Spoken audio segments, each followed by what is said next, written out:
केरल में high alert का ऐलान किया गया है। वजह है निपा वायरस से 14 साल के किशोर की मौत। निपा जानलेवा संक्रामक विषाणु होता है। मौत की खबर मिलने के बाद अधिकारियों ने तत्काल उन लोगों की तलाश शुरू कर दी जो मरीज के संपर्क में आए थे। Nipah virus is a zoonotic disease.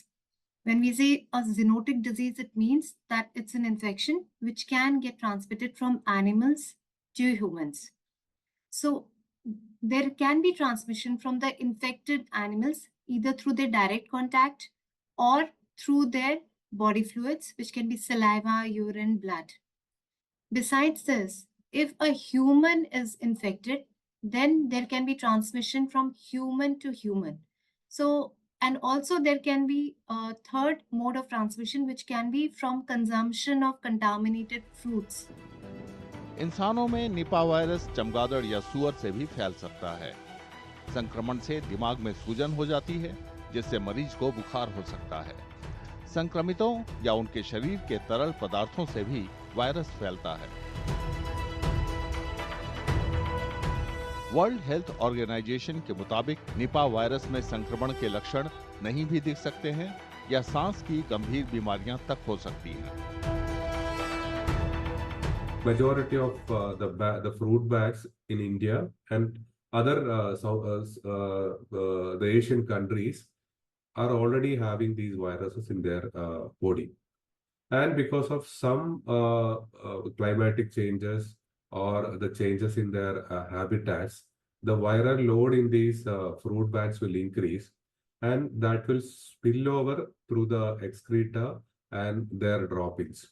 And the human beings will become an accidental host for that, and then the virus enters into the human body. जानकारों का कहना है कि बीमारी फैलने से रोकने के लिए खास एहतियात बरतने की जरूरत है। We should not eat or handle the fruits which is likely to be contaminated by the bad secretions, like the partially bitten fruits by the birds, etc. And whenever the persons are handling such fruits or the areca nut or the cashew fruits, etc., they have to wash their hands properly before touching the mouth or before having any food. So that habit should be taught to the public. हाल में केरल में किशोर की मृत्यु के बाद भारत में 7वीं बार Nipah virus महामारी की आशंका है। भारत में पहला मामला 2001 में सामने आया था।